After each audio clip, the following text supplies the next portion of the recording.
কালিয়াগঞ্জ ভারত সেবাশ্রম সংঘ ব্যবসায়ী সমিতি 64 প্রহর নামযজ্ঞ সমিতি এবং মহেন্দ্রগঞ্জ বাজার সমিতির শনিবার নবনির্বাচিত সাংসদ কার্তিক পালকে সম্বর্ধনা প্রদান করা হলো। এদিন সন্ধ্যায় কালিয়াগঞ্জ ভারত সেবাশ্রম সংঘের সুকান্ত মোড় হিন্দু মিলন মন্দির প্রাঙ্গণে সম্বর্ধনা প্রদান অনুষ্ঠান হয়। ভারত সেবাশ্রম সংঘের স্বামী জ্যোতির্ময় নন্দ মহারাজের তত্ত্বাবধানে সম্বর্ধনা অনুষ্ঠান অনুষ্ঠিত হয় এবং পরবর্তীতে তারা বাজার সংলগ্ন ব্যবসায়ী সমিতি নিজস্ব অফিসের সভাগৃহে সম্বর্ধনা প্রদান অনুষ্ঠান করে। সমিতির সভাপতি প্রকাশ কুণ্ডু এবং সম্পাদক শান্তনু দেবগুপ্তের নেতৃত্বে সম্বর্ধনা প্রদান অনুষ্ঠানে ব্যবসায়ী সমিতির অপর কর্মকর্তারা উপস্থিত ছিলেন। সন্ধে 7:30টায় কালিয়াগঞ্জের ঐতিহ্যবাহী নাটমন্দির প্রাঙ্গণে সাংসদ সম্বর্ধনা অনুষ্ঠানের আয়োজন হয়েছিল। চিরকৃতজ্ঞ, চিরঋণী যে আশীর্বাদ আপনারা করেছেন এবং আপনাদের এই আশীর্বাদের জন্য হয়তো আমি আজকে সাংসদ। তার সাথে হয়তো ভারত সেবাশ্রম সংঘ কোনো রাজনীতি করে না, এটা সত্যি। মানুষের পাশে সুখে দুঃখে গোটা পৃথিবী জুড়ে রয়েছে। তার সত্ত্বেও আশ্রমের যিনি প্রধান কর্তা এবং আশ্রমের আরো যারা রয়েছে, সাথে মাতৃশক্তি তো অবশ্যই, মাতৃমণ্ডলী, তারা যেভাবে পর্দার আড়ালে থেকে আমাকে জয়ী করেছেন, আমি সত্যি আপনাদের আরেকবার সশ্রদ্ধ নমস্কার জানাই এবং কৃতজ্ঞতা বোধ করছি। আমি প্রথমেই পরম শ্রদ্ধেয় জয়দেব বাবু, যিনি আমাদের জেলার অতিরিক্ত জেলা শাসক ছিলেন, ওনার অনেক কার্যক্ষেত্রে অভিজ্ঞতা রয়েছে। আমি শুধু ওনাকে একটা কথা বলবো যে আমি নেতা বা জননেতা কোনোটাই হতে চাই না।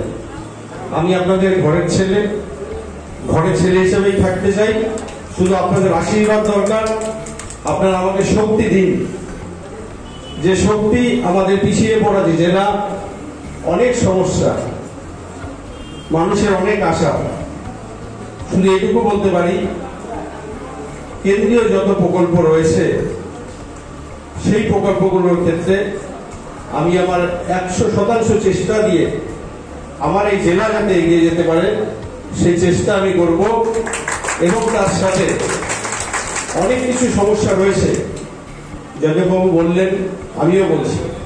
গতকাল আমাদের যেটা রেল নিয়ে একটা বড় সমস্যা রয়েছে, আমাদের ডিআরএম সাহেব এসেছিলেন, সেখানে কালিয়াগঞ্জ থেকে শুরু করে আনোয়ারি স্টেশন অব্দি যতগুলো স্টেশন পড়ে, ছোট বড়, সেগুলো ডেভেলপমেন্ট নিয়ে যেমন আলোচনা হয়েছে।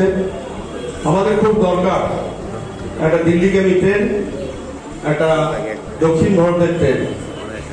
আশা করছি দিল্লিগামী ট্রেনটা খুব শীঘ্রই চালু হয়ে যাবে এবং দক্ষিণ ভারতের ট্রেনও চালু হবে। কিছু সমস্যা আমাদের রয়েছে, সেটা পুরোপুরি টেকনিক্যাল, কারণ ট্রেন আমাদের এখানে অনেকটাই বেড়েছে কিন্তু ট্র্যাক নেই। একটা ট্রেন যখন চালু হবে সেই ট্র্যাক লাইন অনেকগুলো দরকার। রাধিকাপুরে মাত্র 3টে ট্র্যাক রয়েছে, আরো 2টোর অনুমোদন হয়েছে, কাজ শুরু হবে।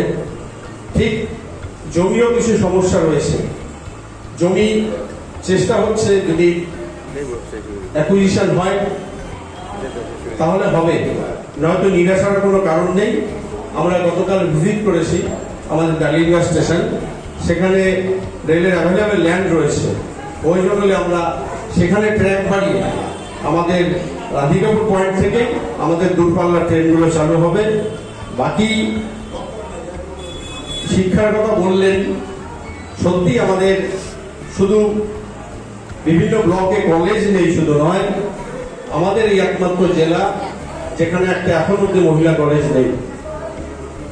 সবকিছুর ক্ষেত্রে কেন্দ্রীয় অনুমোদন পাওয়াটা যেমন আমার পক্ষে সহজ হবে, ঠিক জমি একটা বড় সমস্যা, সেটা রাজ্যের হাতে রয়েছে। আমি এখানকার যারা দায়িত্বে রয়েছে, আমি সবাইকেই বলবো, উন্নয়নের স্বার্থে আমরা রাজনীতির ঊর্ধ্বে উঠে আমাদের এই জেলাটাকে সবাই মিলে এগিয়ে নিয়ে চলি। যার যেখানে সোর্স রয়েছে সেই চেষ্টা করে আমরা সবাই মানুষ হিসাবে আগে সেই কাজটা করার চেষ্টা করব। আমি সেই ক্ষেত্রে সমস্ত যারা বিভিন্ন জনপ্রতিনিধি রয়েছেন, আমি সবার কাছেই সাহায্য চাইব। এবং তার সাথে আমাদের ভারত সেবাশ্রম সংঘ বা আমাদের কালিয়াগঞ্জ হিন্দু মিলন মন্দির, আমাদের বিদ্যাপীঠ, সবকিছু নিয়েই অনেক পরিকল্পনা মহারাজ আমাকে বলেছেন। আমার প্রথম চেষ্টা হবে আমাদের যে বিদ্যাপীঠ রয়েছে সেই বিদ্যাপীঠের যেমন অষ্টম শ্রেণী অবধি হয়েছে, সেখানে ইনফ্রাস্ট্রাকচারের জন্য অনেক কিছু দরকার। সেই প্রপোজাল মহারাজ আমাকে দিয়েছে, অলরেডি আমি যথাস্তরে সেটা পাঠিয়েছি। আমার চেষ্টা থাকবে যাতে আমাদের স্কুলটা আরো বড় হয়, সেটা শুধু এই নয়, মাধ্যমিক স্তরে পৌঁছে যায় এবং তার ডেভেলপমেন্টের জন্য আমার তরফ থেকে 100% সহযোগিতা থাকবে। বাকি ছোট বড় অনেক কাজ আছে, কিছু ছোট ছোট কাজ হয়তো আমার এমপি লাইনের মাধ্যমেও করা যেতে পারে। আর বড় বড় যে সমস্যাগুলো রয়েছে সেগুলো অবশ্যই আমরা অনেক দিক দিয়ে পিছিয়ে রয়েছি, শিক্ষা স্বাস্থ্য থেকে শুরু করে শিল্পায়ন থেকে শুরু করে অনেক কিছুতে পিছিয়ে রয়েছি। আগামী 5 বছর আমার চেষ্টা থাকবে এই জেলার স্বার্থে যতদূর লড়াই করা এবং যতদূর ছিনিয়ে আনা যায় কেন্দ্র থেকে, সেই চেষ্টা আমি করব।